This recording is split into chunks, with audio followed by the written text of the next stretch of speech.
Hello and welcome to another edition of the Reviewing Network Talks About, where today we're continuing my list of my top 30 favorite films. I've already covered some movies that I've already mentioned in the past: Spider-Man Into the Spider-Verse, Wall-E, Boy Named Charlie Brown, Eyes Wide Shut, Twice Upon a Time.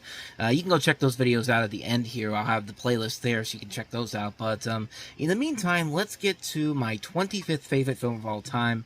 And the last time we met, we talked about a forgotten cult classic. Now let's talk about a more recognizable classic, and that is, of course, the 1971 version of Roald Dahl's classic story of Charlie and the Chocolate Factory called Willy Wonka and the Chocolate Factory, and it creates a unique representation of the classic story by Roald Dahl, and it's a memorable family classic that has a lot of great things about it, so let's just delve into those elements there. So you have the story here about the world astonished when Willy Wonka, played by Gene Wilder, for years a recluse in his factory, announces that 5 lucky people will be given a tour of the factory, shown all the secrets of his amazing candy, and one will win a lifetime supply of Wonka chocolate. And nobody wants to prize more than young Charlie, played by Peter Ostrom, but as his family is so poor that buying even 1 bar of chocolate is a treat, buying enough bars to find one of the 5 golden tickets is unlikely in the extreme, but in movie land, magic can happen. Charlie, along with 4 somewhat odious other children, get the chance of a lifetime at a tour of the factory, and along the way, mild disasters befall each of the odious children. Sure, let's call it that. We'll get into that in a little bit, but can Charlie beat the odds and grab the brass ring? That's literally the plot synopsis from IMDb, and that's a way to put it, I will say that, but this is a classic film. The movie has a lot of creative energy to it, its casting, its setting, its overall story elements. I mean, Gene Wilder does such a phenomenal job representing Willy Wonka as both the adult that he is on the outside and the child that he is on the inside. I love the way that the first time we see him in the movie, we really don't. This film has been building him up for about half the film, and now we're finally going to get to see him. And nobody really knows what this guy's going to look like when we see him. And he starts off walking out with the cane and all that, like he's supposed, like probably mostly because they think he's this old man. And it's a great build up to when the cane gets stuck in the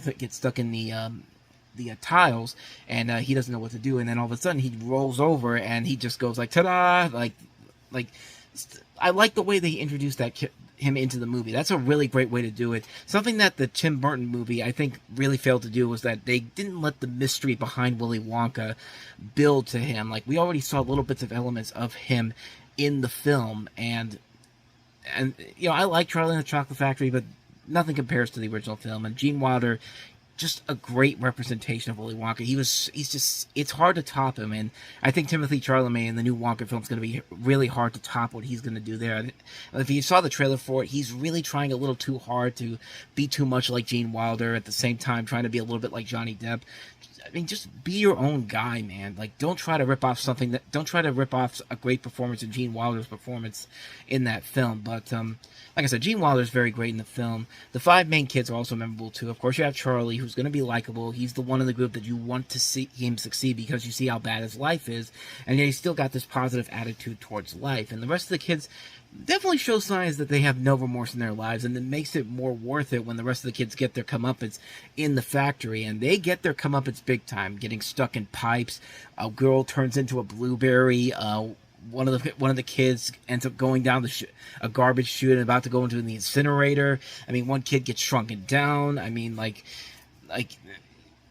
these are creative, funny ways that these kids, dark ways that these kids get taken out, and this is not this, and some elements this is kind of a horror movie, but at the same time they kind of deserved it too. Like when you really see what they're like beforehand, it's just like, yeah, that's just, you kind of got what you deserve, their kids. But the songs overall are catchy and memorable. I mean, come on, Pure Imagination, I've Got a Golden Ticket, the Candyman Can, the Oompa Loompa songs. I mean, so many songs in this movie, just so memorable. They're fun to listen to, and there is a nice little message there. I know I've been talking about these movies, saying that there's a lot of these movies I've been talking about here, I like them because of the messages that they have here, and I know somebody got on me by saying that not every movie has to have a good message to it to be enjoyable, and they're right on that, but I do like the message that is in this particular film. I like that they basically tell you that if you're not irresponsible, good things will happen, and the way that's portrayed in the film's final scenes are nicely done. Like, there's a whole subplot about the everlasting gobstopper, and there's a point where Willy Wonka basically tells him and Charlie and his grandpa that because they took fizzy lifting drinks, they ended up being disqualified from from winning the chocolate at the end. And then and then Charlie gives him the everlasting gobstopper, and then he realizes that that was the final test to show what he really was trying to do all along, and look for the heir to his corporation. And it's a really nice little thing there. I know that, like I said before, not every good movie has to have a good message to it, but I can't help it, man. I just look for those in these movies, and if I notice them, I'm gonna say them to people. And I'm sorry, like, I know that guy, I know the person I talked to, he is a good guy overall, but he did make a point that not every good movie needs to have a message to it to really be great and all that. But I just look for those type of things whenever I see these movies, man. That's just my type of thing.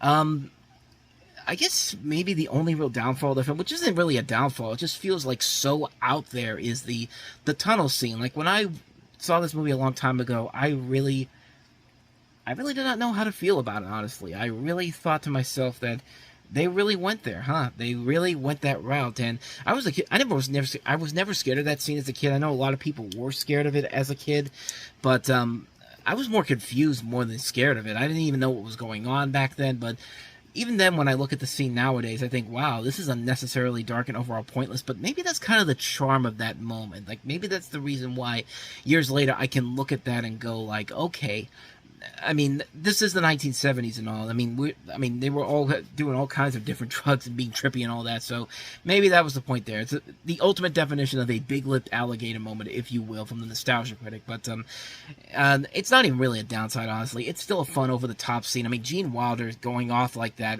in that scene, like who would have guessed that? I mean, he's great and all that, but surprisingly, if you ever seen the Tom and Jerry Willy Wonka and the Chocolate Factory, and you see Nibbles, the mouse, the little gray mouse that Jerry used to have around as like a maybe like a kind of like a surrogate father, a secondary father in a way, but like when he's doing that same thing there, it's like it's one of those moments in that bizarre movie that makes you go like, okay, you actually found a way to actually do something that's even more crazier than the original film. We might as well talk about Charlie and the Chocolate Factory. Like I said, I thought it was alright, but it definitely doesn't pale in comparison to the original. Johnny Depp, I think, looks way too much like Michael Jackson in his later years. It kind of takes you out of the film right out of the bat, but the kids' introductions are way too truncated down. It seems way too mean-spirited at times, and it kind of ends on a very disappointing note, honestly, but there are things about that movie I do like. I thought the Danny Elfman score was nicely done. The set work is nicely done. It's a very flawed remake, but it's certainly not one of Burton's worst movies, but I enjoyed it overall. I thought it was fun, but Willy Wonka and the Chocolate Factory really is the superior movie. It's no question about it. Memorable children, memorable songs, great set designs, and it just leaves on a very high note with a nice little message about life overall. Like, I think it's a great family classic that I liked as a kid, but it has grown to become one of my favorite films as an adult. Simply is one of the best movies I've ever seen. One of my favorite movies of all time. You know, it's a really good film. I can't recommend it enough. If you haven't seen it already, for the love of God, get out there and go see Willy Wonka and the Chocolate Factory. I mean, it's right there to see it. You can find it anywhere, but do definitely check that one out. So that's Willy Wonka and the Chocolate Factory, my 25th favorite film of all time. Thank you for watching, and if you want to see the other movies I've had on this list, check out the playlist, check out the last video I did on Twice Upon a Time, and I will see you guys next week for another episode. So thanks for watching. I'll see you next time, and until then, take care.